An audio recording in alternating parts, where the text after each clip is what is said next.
So y'all, let's talk about the David and Goliath story and how it correlates with today's time.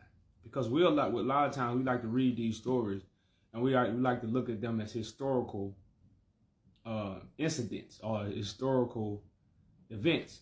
When the David Goliath is a prophecy, So let's get into the David and Goliath. What would be Goliath today? It would be what? The Babylonian system, the Roman Empire. Because none of Israel never challenged the Roman Empire. They all afraid. Now, let me show you why I say they're afraid. Because they are teaching us, but not what? Confronting the giant.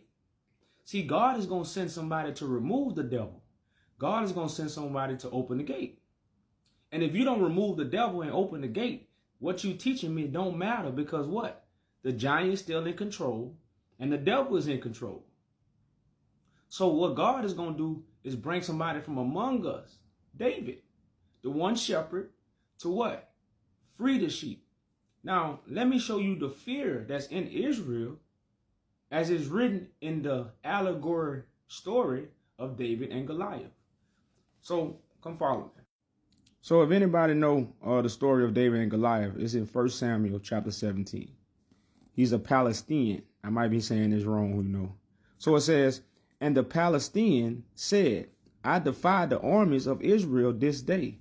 Give me a man that we may fight together. When Saul and all Israel heard these words of the Palestine, they were dismayed and greatly afraid. Now David was the son of a Ephraite of Bethlehem of Judah, whose name was Jesse. Pay attention. Now, we're going to jump down a little bit. So now let's get into when the giant falls, what will happen. I'm in verse 26, 1 Samuel 17:26. It says, and David spake to the men that stood by him, saying, what shall be done to the man that killed this Palestinian? And take it away the reproach from Israel. So whoever was what? Destroy the giant, they take away the reproach. These things have to be taken away from Israel right now. For who is this uncircumcised Palestinian that he should defy the armies of the living God? It says, and the people answered him after this manner, saying, so shall it be done to the man that killeth him. Now, here you're going to see what? David's brother being mad at him for David trying to what? Fight the giant. So it says, and Eliab, his eldest brother, heard when he spake unto the men.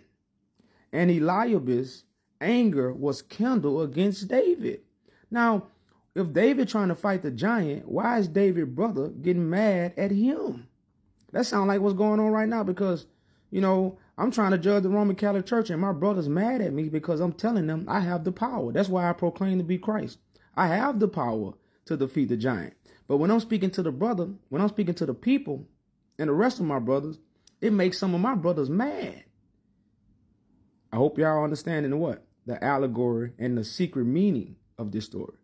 It says, and he said, why hast thou came hither? And with whom hast thou left those few sheep in the wilderness?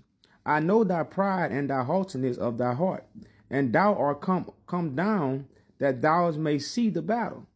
And David said, what have I done now? Is there not a cause? So like they were like, man, what I done?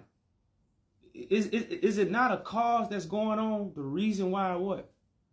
We are even speaking and waking up. So the cause is for me to judge the Roman Catholic Church. And again, this make my brothers mad. Now, Christ, me revealing them Christ is just to show you I have the power to defeat the giant. David's brothers couldn't defeat the giant. What does David represent? Christ. So keep following me, y'all. Now, here's another secret hidden meaning. It says, and Saul said to David, thou art not able to go against the Palestinian to fight with him. For thou art but a youth, and he a man from war from his youth. So as we see Saul telling David, man, you're not qualified, David. This man been fighting since he been a baby. We ain't never even seen you fight. How you gonna beat this man? How did David beat the giant? He had the power of God. Now, Saul didn't know God have given David power. David's older brothers didn't know God have given them power. But they didn't find out that God have chosen David until the giant fell. Then all men came to David. That's another scripture. It says, first the Son of Man must be lifted up. So when the giant fell, David was lifted up. Then people recognized the power of God was in him. Because remember, God is invisible. So the vessel that God chooses, nobody will see. The only thing that you will see is the words that he speak and the actions that he do. You know, so like I said, I'm only reading this to show y'all the hidden meaning of the David and Goliath story and how it's connected to now. You know, because now you have a young man coming from amongst Israel to remove the real reproach from Israel, and none of his brothers is believing in him because they haven't seen the invisible descend upon him. You know, and I want to touch on one more point on here, y'all. Let's go back. So I want to show you again how even when the Palestinian, it says, and when the Palestinian looked about and saw David, he was disdain at him. Like, you're not worthy to fight me. That's what that word means, disdain. For he was but a youth and rooted and of fair countenance. So this takes us to the Isaiah prophecy where it says, when we see him, there's no beauty that we gonna admire him. So David didn't have a crown on. David wasn't, looked at as just great warrior. But what did David have? The power of God, which is invisible because nobody knows the Son, nobody knows God.